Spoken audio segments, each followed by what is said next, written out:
कि हम उस सीजन में हैं, उस वक्त में हैं जबकि मसीह यीशु के आगमन के इंतजार में पूरी दुनिया है। यीशु के आगमन को बड़ी धूमधाम से हर जगह हर लोगों के तरफ से मनाया जाने वाला ये एक ऐसा सीजन है, एक ऐसा वक्त है, एक ऐसा त्योहार है जो कि पूरी दुनिया में रोशनी को लेकर आया, जो कि आप सभी को जय मसीह की। और मुझे पूरा विश्वास है आप सभी परमेश्वर के नाम में आशीषित होंगे।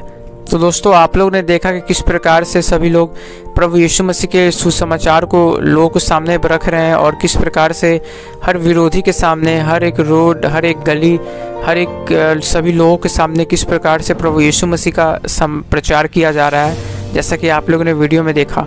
और दोस्तों, मैं आप लोग इस वीडियो को पूरा दिखाने वाला हूं, तो वीडियो को पूरा देखने से पहले आपसे रिक्वेस्ट है कि आप इस वीडियो को ज़्यादा से ज़्यादा शेयर करना दोस्तों, ताकि काफ़ी सारे ऐसे लोग हैं जो कि प्रभु यीशु मसीह के बारे में नहीं जानते हैं, अपने उद्धारकर्ता के बारे में नहीं जानते हैं, और इस वीडियो के माध्यम से वो सच्चे जीवित परमेश्वर को जाने। और दोस्तों, आप इस वीडियो को ज़्यादा से ज़्यादा लाइक करना, और अगर आप हमारे चैनल को पहली बार देख रहे हो तो इस चैनल को सब्सक्राइब कर देना इस प्रकार की वीडियो को देखने के लिए। तो दोस्तों, आप लोग इस वीडियो को पूरा सुनिए, उसके बाद फिर हम बात करेंगे।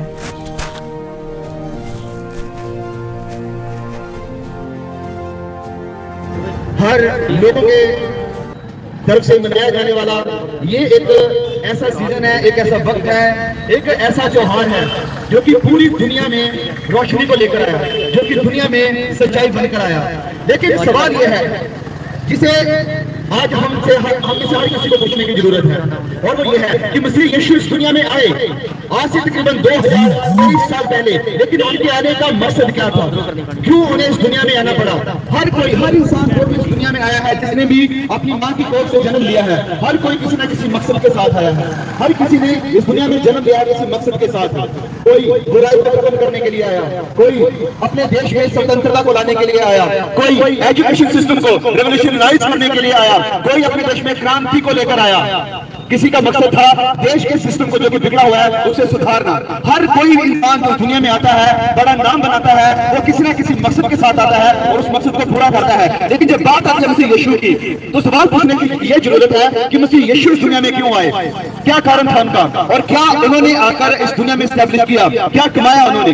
तो आज मेरे प्रिय भाइयों, मेरी बहनें, जो भी मेरी आवाज को सुन रहे हैं, हम आपके लिए इस मैसेज को, संदेश को लेकर आए हैं, बताने के लिए कि मसीह यीशु इस दुनिया में क्यों आए। क्योंकि हमको, आप में से हर किसी को, हम सबको ये जानना जरूरी है, क्योंकि प्रभु यीशु का आना जरूरी था और उनके आने के मकसद को जानना हमारे लिए उतना ही ज्यादा जरूरी है।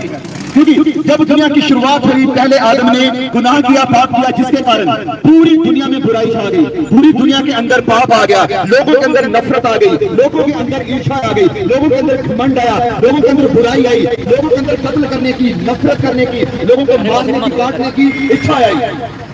जब दूसरा वर्ल्ड वार हुआ, दूसरा विश्व युद्ध हुआ, उस वक्त कहा जाता है कि तकरीबन 50 लड़ाइयां लगी हुई थी। इन लड़ाइयों का कारण क्या, ये लड़ाइयां क्यों, कारण था इसकी इंसान के अंदर गुनाह की मौजूदगी। क्योंकि इंसान के अंदर पाप है, इंसान के अंदर गुनाह है, यही कारण है कि लोग बुराइयां करते हैं, यही कारण है कि इंसान एक दूसरे से नफरत करता है, यही कारण है कि इंसान एक दूसरे को मारना चाहता है, यही कारण है कि इंसान एक दूसरे को नीचा दिखाना चाहता है, यही कारण है कि हम एक दूसरे के साथ प्यार नहीं कर सकते हैं। क्योंकि वो जो प्यार था, अंदर जुनून था, वो जो प्यार का बीज था, जब गुनाह आया तो उसने उस प्यार के बीज को दबा दिया, उस प्यार के एटीट्यूड को खत्म कर दिया, और गुनाह, बुराई, नफरत, ईर्ष्या, घमंड ये दुनिया में बढ़ने लगा। और बुराई कम होने की बजाय हम देख पा रहे हैं कि जितना आज से 10 साल पहले जितना बुराई नहीं थी, उतनी बुराई आज और ज्यादा दुगनी होती जा रही है। इसका कारण है क्योंकि इंसान दिन प्रतिदिन बेहतर नहीं हो रहा है, बेहतर नहीं हो रहा है। We are getting worse day by day. हम दिन प्रतिदिन बुरे और बदतर और गुनहगार होते जा रहे हैं, बुराई बढ़ती जा रही है। The reason is we are sinners। हम पापी हैं, ये कारण है कि बुराई बढ़ रही है।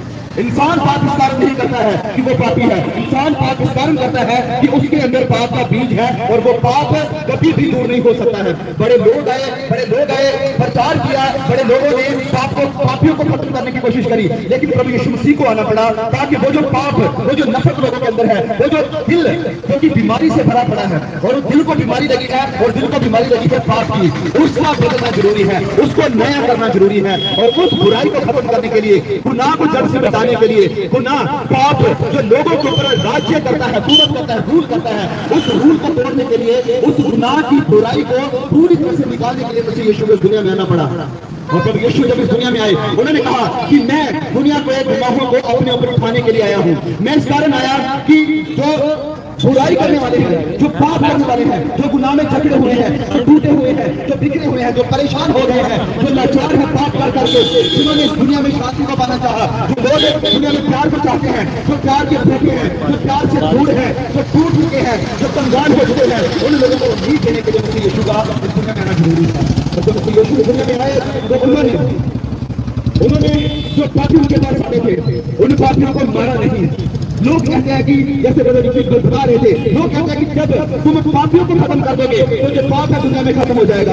ऐसा हुआ नहीं। लोगों ने करने की कोशिश करी लेकिन ऐसा हुआ नहीं। अगर तुम्हें पापियों को खत्म करके पाप को मिटाने की कोशिश करती है तो ये कभी होगा नहीं, क्योंकि पाप को मारना जरूरी है, ना कि पापियों को। और प्रभु यीशु पापियों को मारने नहीं, पापियों को बचाने आए। और जो पाप अंदर है उस पाप को मारने के लिए मसीह यीशु इस दुनिया में आए। और मेरे प्रिय भाइयों, मेरे बहनों, हम में से हर कोई पापी है। हम जन्मजात से ही पापी हैं। एक छोटा बच्चा, उसके अंदर भी ईर्ष्या भरी होती है। एक छोटा बच्चा, उसके अंदर भी जलसी होती है। एक छोटा बच्चा वो भी चाहता है कि स्वार्थ मेरा सब कुछ है, मेरा सब कुछ है। तो ये जो स्वार्थ है, जो ईर्ष्या, जो घमंड, जो क्रोध और नफरत है, इसे दूर करना जरूरी है। वचन कहता है कि सबने पाप किया और परमेश्वर के प्रताप से अनुग्रह से रह गए हैं। हम में से हर कोई पापी है और परमेश्वर से दूर है। हम अपना जोर लगा के कभी उस परमेश्वर तक पहुंच नहीं सकते हैं। हम अपने दम पर परमेश्वर तक पहुंच नहीं सकते हैं, क्योंकि परमेश्वर पवित्र पवित्र पवित्र है। वो परमेश्वर जिसने जमीन आसमान को बनाया, वो परमेश्वर जिसने चांद तारों को बनाया, वो परमेश्वर जिसने सूर्य को भी बनाया, वो परमेश्वर पवित्र है। हम एक बार अगर अपनी नजरें सूर्य की तरफ लगा कर देखें, हम सूर्य को कभी देख नहीं पाएंगे। तुरंत हमें अपनी आंखें बंद करनी पड़ेगी। क्यों? क्योंकि सूर्य के इतना प्रकाश है। हम सोच सकते हैं कि वो सूर्य अगर इतना चमकदार है कि उसके ऊपर हम अपनी नजरें नहीं डाल सकते, तो हम सोच सकते हैं कि उसको बनाने वाला कितना पवित्र होगा। हम उसे कैसे देख पाएंगे, हम उसे कैसे मिल पाएंगे। और ये जो दरार पड़ी हुई थी इंसान के बीच में और परमेश्वर के बीच में, इसी दरार को पूरा करने के लिए, इसी टूटे रिश्ते को जोड़ने के लिए मसीह यीशु को दुनिया में आना जरूरी था।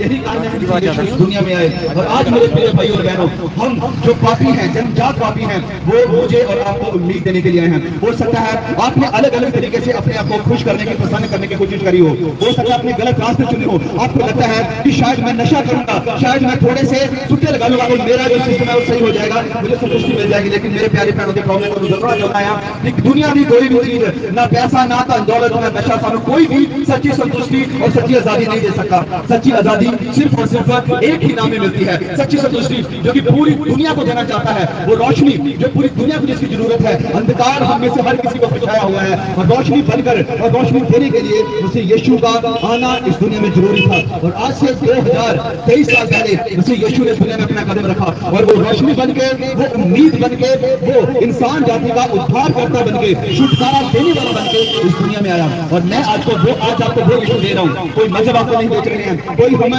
दुनिया की चीज आपको नहीं बेच रहे हैं। हम आपको वो स्वयं खुद मसीह यीशु दे रहे हैं जो इस दुनिया को बनाने वाला है। खुद मसीह यीशु आज आपकी जिंदगी में आना चाहता है। जो 2023 साल पहले इस दुनिया में उम्मीद बनकर आया, वो आपकी जिंदगी में भी आज उम्मीद बनकर आना चाहता है। वो टूटे दिल वालों को आज नई तसल्ली देना चाहता है। आपको मेरे प्रिय भाइयों और बहनों, जो बिखरे हुए, जो टूटे हुए, जिनके पास कोई उम्मीद नहीं, हो सकता है प्यार की तलाश में है और आप दुनिया में उस प्यार को पाने की कोशिश कर रहे हैं, लेकिन इस दुनिया के प्यार में धोखा है, फरेब है, झूठ है, जिसमें भी भूख है। लेकिन उसे यीशु में सच्चा प्यार है और वो सच्चा प्यार मुझे और आपको देने के लिए इस दुनिया में आया। और मेरे प्रिय भाइयों, उस यीशु का हम आज आपको इन्विटेशन देते हैं। उस यीशु ने मुझे और आपको उम्मीद दी है। उसने हमारी जिंदगी को बदलाया, हमें पाप से दूर किया, हमें हर तरह के लड़ाइयों झगड़ों से दूर किया, नफरत से दूर किया, नशों से दूर कर दिया, हर तरह के घमंड से दूर कर दिया। हमारी जिंदगी को बदला है उसने, और वो उसे यीशु आपकी जिंदगी को भी बदल सकता है। खुदा उस यीशु के नाम में अच्छा लगे थोड़ा बोला ना। जैसे अभी मेरे बड़े भाई ने बताया आजादी के बारे में, मैं आप सबों को कहना चाहता हूँ, आज आजादी पाने के लिए इंसान अपने अपने प्रयास कर रहे हैं, अपने अपने उपाय कर रहे हैं, लेकिन किसी को भी आजादी नहीं मिल रही, किसी को भी आजादी नहीं मिल रही। किसी को भी आजादी नहीं मिल रही, लेकिन लोग अलग अलग प्रकार के नशों में जा रहे हैं, अलग अलग प्रकार के गुनाहों में जा रहे हैं और अलग अलग प्रकार की समस्याओं में जा रहे हैं, लेकिन किसी को भी आजादी नहीं मिल रही। लेकिन प्रभु यीशु मसीह का एक वायदा है, प्रभु यीशु ने एक प्रॉमिस किया है कि मैं तुम्हें तुम्हारे सारे गुनाहों से आजाद कर सकता हूं, मैं तुम्हें तुम्हारे सारे पापों से आजाद करके तुम्हें अनंत जीवन दे सकता हूं। आज इंसान जिंदगी को प्राप्त करने के लिए इस संसार में अच्छे से रहना चाहता है, लेकिन मैं आपको कहना चाहता हूं प्रभु यीशु मसीह मरने के बाद भी एक जिंदगी देने का वादा करता है, जिसे सदा काल की जिंदगी कहते हैं, जिसे अनंत कालीन की जिंदगी कहते हैं। इंसान इस पृथ्वी के ऊपर 70, 80 और 90 साल की उम्र तक अच्छे से जी लेगा, लेकिन उसके बाद कलाम कहता है उसका न्याय होगा। कलाम कहता है जजमेंट डे के ऊपर उसको जज किया जाएगा और उसका न्याय प्रभु यीशु मसीह करेगा। यदि वो गुनाहों से भरा निकला तो कलाम कहता है कि खुदाबंद उसे स्वर्ग में नहीं लेके जा सकता, लेकिन अगर आपको स्वर्ग में जाना है, अगर आपको उस हेवन में जाना है, तो आपको गुनाहों से आजादी पानी पड़ेगी। और गुनाहों से आजादी आपके अच्छे कर्मों के द्वारा नहीं मिल सकती, क्योंकि पाप से छुटकारा या मुक्ति पाना इंसान की ताकत के अंदर बिल्कुल नहीं है। यह मुक्ति पाना यह परमेश्वर का काम है। एक प्रोडक्ट जो इंसान बेचता है वो इंसान ही दे सकता है, लेकिन ये मुक्ति है, ये परमेश्वर का एक गिफ्ट है जो परमेश्वर देता है, और उसके लिए आपको परमेश्वर के पास आना पड़ेगा। और जब आप मुक्ति पालेंगे, जब प्रभु यीशु के पवित्र लहू के द्वारा आपके गुनाह साफ हो जाएंगे, तब प्रभु यीशु के आप बेटे और बेटियां बन जाएंगे, क्योंकि प्रभु यीशु मसीह बहुत जल्दी आने वाला है। बाइबल कहती है वह हमारे गुनाहों के लिए मारा गया, गाड़ा गया और मुर्दों में से तीसरे दिन जी उठा। लेकिन बहुत जल्दी प्रभु यीशु मसीह इस दुनिया में दोबारा लौटेंगे और उन्हें लेके जाएंगे जो पूरी रीति से धर्मी है, उन्हें लेके जाएंगे जो पूरी रीति से पवित्र है। गुनहगार उसके राज्य में नहीं जा सकते, बीड़ी पीने वाले उसके राज्य में नहीं जा सकते, नशा बेचने वाले और नशा खाने वाले उसके राज्य में नहीं जा सकते। लेकिन कलाम कहता है वही जो प्रभु यीशु के ऊपर विश्वास करके उसका बेटा बन जाएगा और उसके साथ साथ चलेगा, क्योंकि बहुत जल्दी वो आने वाला है। ये झूठ नहीं है, ये झूठ नहीं है, ये सत्य है। प्रभु यीशु मसीह बहुत जल्दी आने वाला है और अपने धर्मी लोगों को लेके जाने वाला है। मेरा सवाल आज ये है कि आप धर्मी हो, क्या आप पवित्र हो? यदि नहीं तो आपके लिए हेवन नहीं। लेकिन एक उम्मीद है, अभी भी आपके पास टाइम है, अभी भी आपके पास मौका है। एक जिंदगी और एक मौका, ये एक ही जिंदगी है और एक ही मौका है। इस जिंदगी के बीच में मैं आपको एक ऑफर देना चाहता हूँ। ये ऑफर ऐसे नहीं है कि 21,000 दो तुम्हारा ये काम बन जाएगा, इतने पैसे दो, इतनी सामग्री दो तुम्हारा ये काम बन जाएगा। ये ऑफर ये है कि प्रभु यीशु के ऊपर विश्वास करो, वो तुम्हारे गुनाहों को माफ कर देगा और प्रभु यीशु के तुम संतान बन जाओगे, फिर तुम स्वर्ग में जा सकते हो। ये ऑफर फ्री है। प्रभु यीशु को ग्रहण करें, प्रभु यीशु के ऊपर विश्वास करें, वो आपका बाप बन जाएगा, वो आपका पिता बन जाएगा। एक उम्मीद आपको मिल जाएगी। मैं आज से 19 साल पहले प्रभु यीशु में आया और मुझे घमंड है, मुझे इस बात के ऊपर मान है कि वो मेरा पिता बना, वो मुझसे प्यार करता है, वो मेरे साथ चलता है, वो मुझसे बातें करता है। ये सेम चीजें आपके साथ भी होगी। मैं उन लड़कों की तरह गुनाह में नहीं हूँ जैसे आजकल के लड़के होते हैं। मैं वैसा नहीं करता क्योंकि प्रभु यीशु का प्रेम मुझ पर जाहिर हुआ। मैं आपको भी कहना चाहता हूँ, हर नशे से, हर गुनाह से तभी आपको आजादी मिल पाएगी जब आप प्रभु यीशु के निकट आएंगे। अगर आप प्रभु यीशु को और जानना चाहते हैं, हम इधर ही खड़े प्रचार करने के बाद 5 मिनट आप आ सकते हैं हमारे पास, हमसे बात कर सकते हैं, हमसे बाइबल ले सकते हैं और प्रभु यीशु के बारे में जान सकते हैं। पवित्र शास्त्र बाइबल हमारे पास है जो एकदम से फ्री है, जिसकी कोई भी कीमत नहीं है, लेकिन जो उसे पढ़ेगा उसकी जिंदगी बन जाएगी, वो हर गुनाह से बाहर निकल जाएगा। आए और प्रभु यीशु के ऊपर विश्वास करें। प्रभु यीशु आपको बहुत आज के साथ ब्लेस करे। हमारे बीच में हमारे भाई याकूब हैं, वो आप सबों के लिए दुआ करेंगे। जैसे भाई ऋतिक ने कहा, मेरे प्रिय भाइयों बहनों, जब हम पवित्र वचन में पढ़ते हैं, प्रभु यीशु जब इस दुनिया में थे, जब इस दुनिया में वो उद्धारकर्ता बन के आए, लोगों को माफ करने वाले बनकर आए, लोगों के पापों का छुटकारा बनकर इस दुनिया में आए। उस वक्त में एक औरत को, उस वक्त के जो धर्मी गुरु थे, धर्मी लीडर थे, एक औरत को वो मसीह यीशु के पास लेकर आए। वो औरत गुनाह में पकड़ी गई थी। उसे जब उसके पास लेकर आए और मसीह यीशु को कहने लगे कि हमारे धर्म के मुताबिक, हमारी शिक्षाओं के मुताबिक ये कहा गया है कि ये जो औरत है इसे पथराव करके मार देना चाहिए क्योंकि ये गुनाह में पकड़ी गई है। आप क्या कहते हो? वो प्रभु यीशु से पूछ रहे हैं। लेकिन प्रभु यीशु ने बदले में उन्हें यह जवाब दिया कि ओके ठीक है, ये औरत को तुम मानते हो कि ये पापी है, ये पाप करने वाली है, लेकिन मैं कहना चाहता हूं कि आप में से जिस भी किसी ने कभी कोई गुनाह नहीं किया, वो सबसे पहला पत्थर उठाए और इस औरत को मारे। प्रभु यीशु से वो पूछ रहे हैं कि बता हमें क्या करना चाहिए, हमारी शिक्षाओं के मुताबिक, हमारे सिद्धांतों के मुताबिक, हमारे मजहब के मुताबिक इस औरत को पत्थर डाल के मार देना चाहिए। प्रभु यीशु कहते हैं कि ये बताओ कि आप में से जिस किसी ने कभी कोई पाप नहीं किया है, सबसे पहले वो पत्थर उठाए और इस औरत को मारे। और पता क्या हुआ, वो सब लोग, उन्होंने पत्थर पकड़े हुए थे, सब लोगों ने पत्थर वहां पर फेंके और एक एक करके उस औरत को छोड़कर चले गए। प्रभु यीशु ने दिखाया कि आप जो लोगों का न्याय कर रहे हो, आप जो कहते हो कि ये पापी, ये गुनहगार, आप भी इससे बड़े गुनहगार हो, आप भी पापी हो, तुम्हें भी उद्धारकर्ता की जरूरत है। एक ही वहां पर खड़ा रहा, उस औरत के पास सिर्फ एक ही शख्स खड़ा रहा और वो मसीह यीशु था, क्योंकि वो अधिकार रखता था कि इस औरत को मार सके। लेकिन जैसे मैंने कहा कि प्रभु यीशु पापियों को मारने के लिए नहीं आए। उस औरत से पूछने लगे कि क्या तुझे किसी ने मारा? उस औरत ने कहा नहीं, मुझे किसी ने नहीं मारा, सब लोग चले गए। और वो डरने लगी कि शायद ये मुझे सजा देगा। लेकिन प्रभु यीशु ने कहा कि नहीं, मैं तुझे सजा देने के लिए नहीं आया हूँ, मैं तुम्हें उम्मीद देने के लिए आया हूँ, तुम्हें बचाने के लिए आया हूँ। जा, शांति से चली जा और इसके बाद कभी कोई पाप ना करना। मेरे प्रिय भाइयों और बहनों, आज से तकरीबन 2-3 साल पहले जब कोरोना इस दुनिया में आया, तो उस कोरोना का जो एक वायरस था, उस वायरस को निकालने के लिए एक एंटी वायरस की जरूरत थी, जो कि उस वायरस को मार सकता था, खत्म कर सकता था। और लोगों ने उसके लिए वैक्सीन लगाई, इंजेक्शन लगाए, और वो वैक्सीन एंटी वायरस था। और उस वैक्सीन के साथ लोगों ने सोचा कि हाँ, अब हम ठीक है, अब हमें कोरोना कुछ नहीं कर सकता। मेरे प्रिय भाइयों और बहनों, हमारा जो पाप है वो भी एक वायरस है, और वो पाप का वायरस हर इंसान के अंदर है। और उसके लिए दुनिया के दुनिया के इंजेक्शन हमारा कुछ नहीं कर सकते, हमारी कोई भलाई नहीं कर सकते।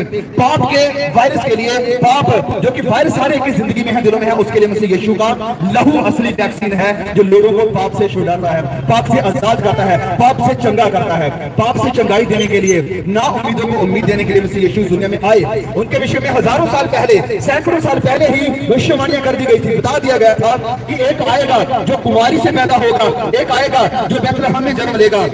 और वो सारी भविष्यवाणियां पूरी हुई, सच्ची हुई। उसके बाद उसी यीशु के विषय में फिर से भविष्यवाणियां करी गई कि वो दोबारा फिर आएगा इस दुनिया के ऊपर, लोगों का न्याय बनकर, उन लोगों का न्याय बनकर जिन्होंने उसे कबूल नहीं किया, जो पाप में जी रहे हैं, जो पाप में जिंदगी गुजार रहे हैं, वो फिर से उनके लिए आएगा, ताकि उन्हें सजा देने के लिए, उन्हें खत्म करने के लिए, दुनिया में बुराई को हमेशा हमेशा के लिए मिटाने को आएगा। तब पाप नहीं रहेगा, बुराई नहीं रहेगी, किसी भी तरह के लोगों का नफरत, कड़वाहट नहीं रहेगी। उस वक्त सिर्फ प्यार होगा, सिर्फ प्यार होगा। और वो जल्द प्रभु यीशु इस दुनिया में आ रहा है। 2000 साल पहले भविष्यवाणियां करी गई थी कि मसीह यीशु दोबारा फिर आएंगे। और हम देख सकते हैं प्रिय भाइयों बहनों, जब हम बाइबल को पढ़ते हैं, प्रभु यीशु के दूसरे आगमन की, दोबारा आगमन की सारी भविष्यवाणियां पूरी हुई हैं। जैसे बाइबल में लिखा है, सब कुछ वैसे ही पूरा होते हुए हम अपनी आंखों से देख रहे हैं। और मसीह यीशु का दूसरा आगमन जल्द आने वाला है। मेरे प्रिय भाइयों और बहनों, आज आपके पास मौका है, आज हमारे पास मौका है कि हम मसीह यीशु के लहू को, जो 2000 साल पहले हमारी निजात के लिए, हमारे छुटकारे के लिए, हमारी माफी के लिए बहा, कि हम उस लहू के ऊपर विश्वास करें, मसीह यीशु को कबूल करें। Thank you Jesus. मैं प्रार्थना करूंगा हम सभी के लिए। पवित्र पिता, हम आपके पवित्र कदमों में आते हैं। आप सच में महान परमेश्वर हैं, अनुग्रहकारी परमेश्वर, आप दया करने वाले पवित्र परमेश्वर हैं। आपके समान कोई नहीं, आप जमीन आसमान को बनाने वाले, इसे चलाने वाले पवित्र खुदा हैं। धन्यवाद देते हैं इसके साथ आज के प्रभु इस दिए हुए पवित्र समय के लिए, जो आपका वचन प्रभु यहाँ सुनाया। मेरे पिता, एक एक भाई की बहन की जिंदगी में काम करे, नया फल लेकर आए, नई जिंदगी को लेकर आए, उम्मीद को लेकर आए, छुटकारे उद्धार को लेकर आए, ताकि लोग आपको अपना उद्धार करता, मुक्तिदाता, पापों से छुड़ाने वाला कबूल कर सके और आपके दूसरे आगमन के लिए हम तैयार हो जाए। शुभ नाम से मांगते हैं। तो दोस्तों, मुझे उम्मीद है कि आप लोगों ने इस वीडियो को पूरा सुना होगा और इस वीडियो के माध्यम से आप काफ़ी आनंदित हुए होंगे। और दोस्तों, आपको पता ही है कि जैसा कि परमेश्वर का वचन कहता है कि आज ज्ञान ना होने के चलते मेरे लोग नाश हो रहे हैं। तो दोस्तों, आपको पता ही है कि आज काफ़ी सारे ऐसे लोग हैं दोस्तों, जो कि अंधकार में अपना जीवन व्यतीत कर रहे हैं और वो सच्चाई को नहीं जान रहे हैं। दोस्तों, उन्होंने हर एक रास्ता देख लिया है, पर वो अभी तक वो सच्चे परमेश्वर को नहीं जानते हैं और ना ही अपने उद्धारकर्ता को जानते हैं। पर दोस्तों, हमें ज़रूरत है कि हम लोगों को परमेश्वर के बारे में बताएं और लोगों को अंधकार से बाहर निकालने का काम करें। जैसा कि दोस्तों परमेश्वर का वचन कहता है कि तुम सत्य को जानोगे, सत्य तुम्हें स्वतंत्र करेगा। तो दोस्तों, हमें ज़रूरत है कि हम हर एक लोगों को प्रभु यीशु मसीह के बारे में बताएं और लोगों को अंधकार से बाहर निकालने का काम करें। और आप लोगों, मुझे उम्मीद है दोस्तों कि इस वीडियो को देख के आप काफ़ी आनंदित हुए होंगे। और मुझे ये भी उम्मीद है दोस्तों कि आप इस वीडियो को ज़्यादा से ज़्यादा शेयर करेंगे, ताकि काफ़ी सारे ऐसे लोग हैं दोस्तों जो कि अंधकार में हैं और सच्चाई को नहीं जानते हैं, और इस वीडियो के माध्यम से वो सच्चाई को जाने और अंधकार से बाहर निकले। तो आपसे उम्मीद है दोस्तों कि आप इस वीडियो को ज़्यादा से ज़्यादा शेयर करेंगे, लाइक करेंगे और इस प्रकार की वीडियो को देखने के लिए हमारे चैनल को सब्सक्राइब कर देना। आप सभी को जय मसीह की।